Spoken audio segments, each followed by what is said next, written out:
Silent Hill F is a game that is still, to this day, full of mysteries that have yet to be solved, and hidden bits of lore that haven't fully been uncovered.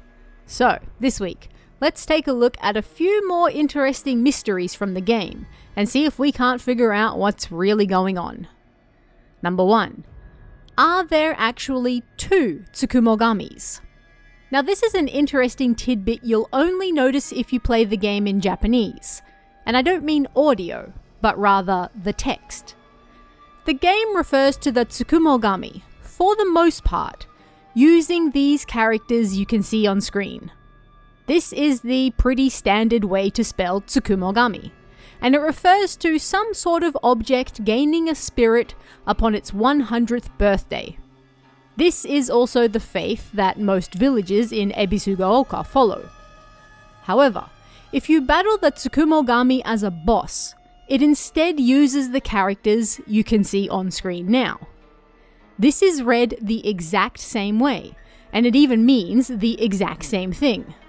The difference lies in, of course, the characters used, with these characters literally meaning 99, a reference to the 100 years generally required for an object to gain a spirit. This is obviously not a strict number and is more metaphorical, but still. The characters used in this case are also a somewhat more modern thing, but at the end of the day, they mean the exact same thing. So, why does the game very specifically change which characters are used only for the boss fight? This is an intentional, very deliberate choice, and why else are we here but to wonder about why these choices were made? If we take this at face value, then, of course, one answer is that different characters are used because they are technically 2 different characters. The first Tsukumogami that we deal with throughout the majority of the game is the spirit inhabiting the doll that we never see move. It just lurks a lot and works behind the scenes. However, the second Tsukumogami with the 99 reading is a giant boss that resembles the monk from the legends of old, and this creature is aggressive and more than happy to lay the smackdown. It's also interesting to note that this creature only comes into being after you've cleansed the sacred sword, indicating that the spirit inhabiting the doll and the spirit inhabiting the sword are indeed 2 independent beings. Once you free it from the sword, it seems to retake its image of old as a fallen warrior of the Taira, with bits of the sacred tree and other old objects infused within it, truly embodying its Tsukumogami name. This is, of course, just one interpretation. The Tsukumogami in general is a rather confusing figure, with the game basically telling us, without outright saying it, that it is actually Ukanomitama, a kami-sama who was often confused with Inari. However, if you dig into the real-life lore behind the sacred sword and the Taira clan, there are hints that perhaps a little of the Buddhist deity Dakiniten might also be in there, another god who was often confused with Ukanomitama and Inari. But none of these figures have strict ties to Tsukumogami ideology in real life, so we have to accept that this is a story at the end of the day, and Ryukishi and the team can be as creative as they want with it. Now, if we accept that the Tsukumogami, regardless of spelling, is actually only one being, how do we reconcile the spelling change? Maybe it's just to signify that it's a boss now. Simple as that, nothing more. After parading around town as a doll with not a lot of power to directly interfere, cleansing the sacred sword associated with it freed its grudge, and finally granted it the power to assume a truer form. Now, it can more fully possess things, such as Shu himself, or the tiny doll it used to inhabit, and incorporate them into itself, more fully embodying its Tsukumogami ways. But there's a third option here that comes from the Silent Hill F novel, of all places. Here, Sakuko mentions a story she once heard from her grandfather. When objects grow old, spirits take up residence in them. They become Tsukumogami. Then, the being that governs or controls 99 of these Tsukumogami is referred to by using that particular 99 spelling. So, if we take the book at face value, this would suggest something akin to the first idea, where they are indeed separate beings. By this logic, Hinako's doll is just one of a collection of 99 objects that have gained a soul, each of them perhaps working for, or at the behest, of the big Tsukumogami, the one who controls all 99 of them. And it is this boss that is likely Ukanomitama, who took up residence in the sacred sword after the giant cedar tree burned down. And it's not until you cleanse the sword that they're freed and able to take control of the other spiritual objects to form one big nasty boss. What do you guys think? Number 2. What's up with that box of eyeballs at the doctor's house? So, shortly before we enter the fields of Ebisugaoka, we can drop by the local doctor's house. Inside, he seems to have a rather curious hobby: collecting eyeballs. What's up with this dude? The game tells us that this doctor isn't from Ebisugaoka, but is rather interested in its culture and traditions. We can find 7 notes from him that talk about his experiences in this rather unique town. He talks about how residents tend to favour folk and herbal medicines over modern medicines, but he believes they are 2 sides of the same coin and should coexist with each other. An interesting parallel to Hinako and her struggles right now, right? He also, somewhat uniquely for the time, seems to touch on mental health as well, noting that some people don't need medicine, but rather someone to talk to. He feels the locals perhaps put that trust into their gods rather than their doctors, however, but does note that many of the elderly residents profess to have had broken bones miraculously mended after praying to Oinari-san.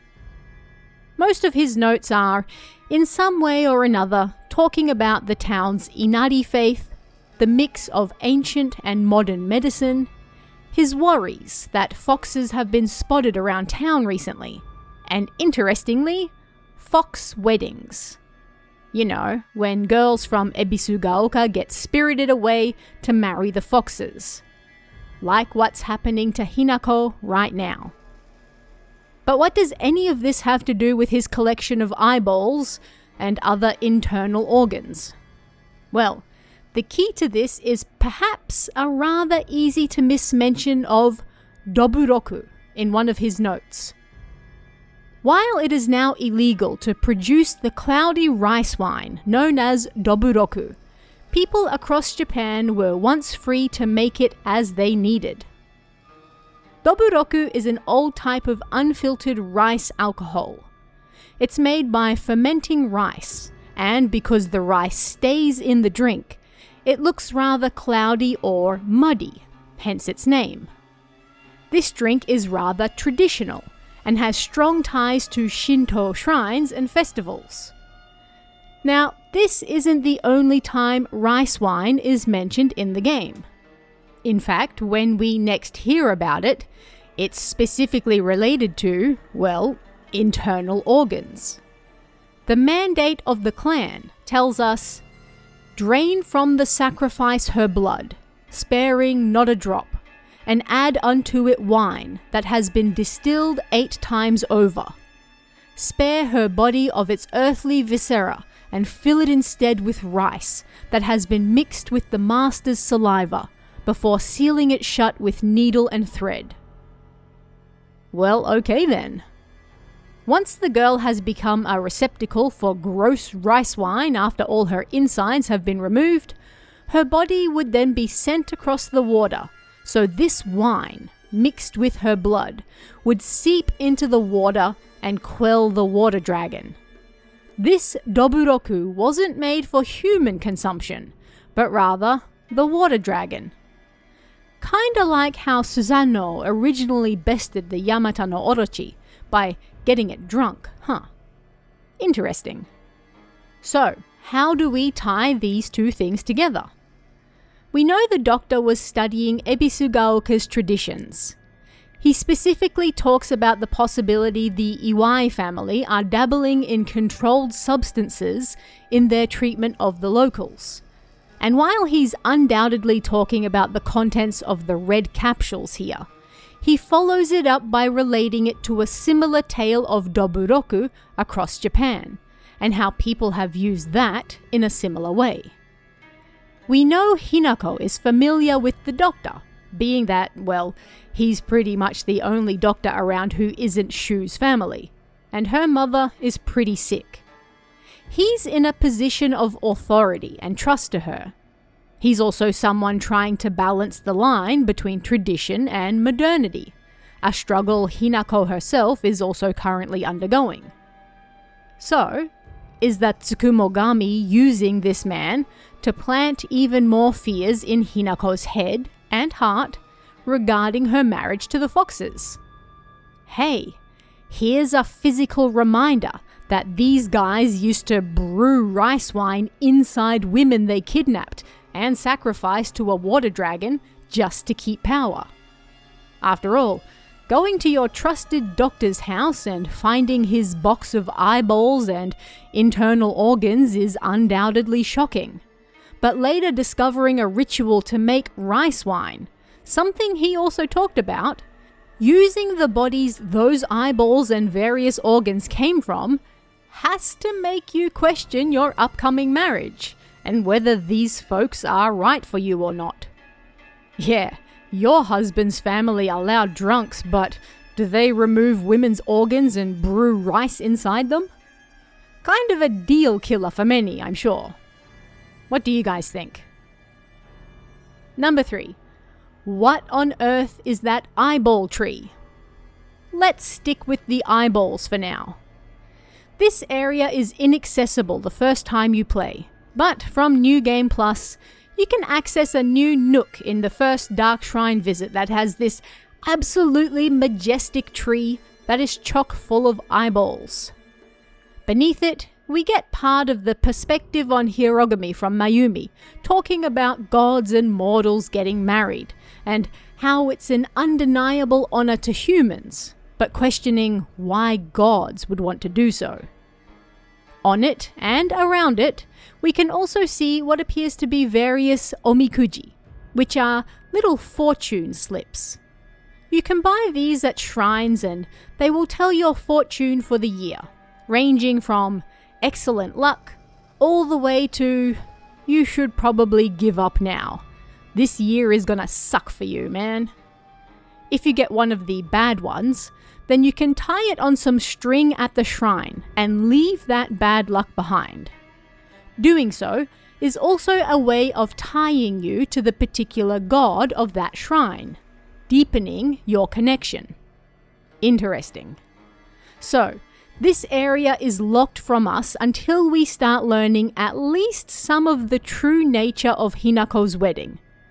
We specifically find a file talking about the marriage of humans and gods beneath it, and it's surrounded by fortune slips, something that people used to either leave behind bad luck or to strengthen their bond with the kami-sama, or both. But why the eyeballs? Well, considering what we just talked about with the rice wine, it seems on the surface that this tree may also be related to the sacrifices that Tsuneki clan used to make. The bonus content features some gorgeous art that very prominently features this tree. But interestingly, there's also an enemy that never made it to the game that looks a lot like her eyes and insides have been removed. It's likely this design was either turned into the Harai Katashiro or abandoned because they were too similar. But this one very specifically shows her eyes being removed. Would this enemy have had something to do with the eyeball tree? Is this simply cut content that was kept in the game because it does still serve a purpose, even if it's, sadly, not fully realized? What do you guys think? Number 4. What on earth is that room in Shimizu Residence 3 that seems to stretch on endlessly? So at the end of a series of rooms that don't really contain much of anything, we can find this one in particular. There's a bed for 2 laid out in the middle of the floor, with 2 cups, a teapot, and some flowers that look suspiciously like White Claudia nearby.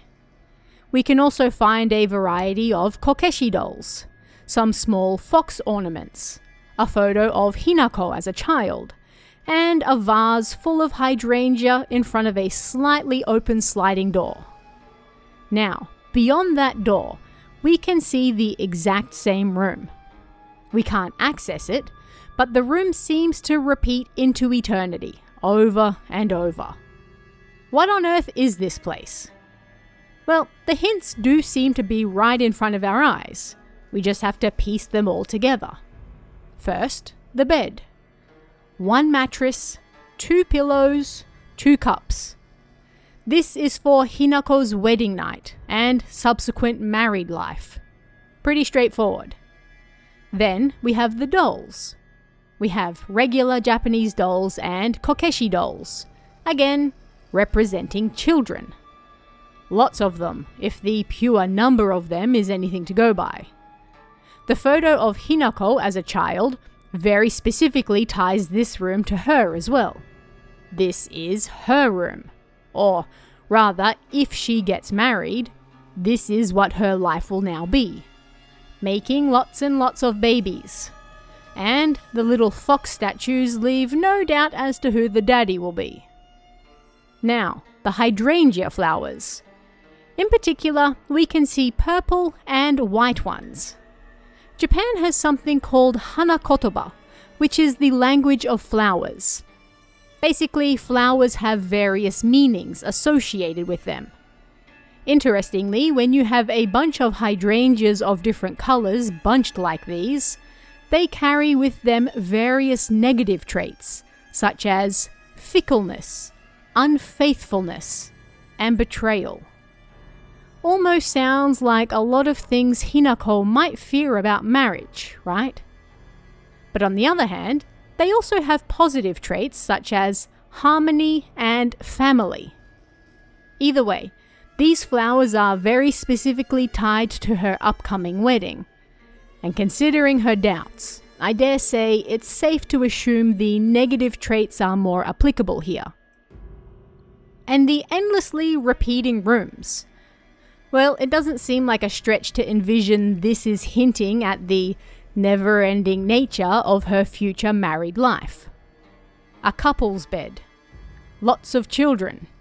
Night after night after night after night. Let's not forget the White Claudia nearby, which is used to make the kakura makakura found in the red capsules, which you can also find in this room, by the way, if you're going for the red capsule ending. The game tells us that in the old Nagasaki dialect, this word referred to a nesting structure. Something inside something inside something inside something. I think you get the idea here.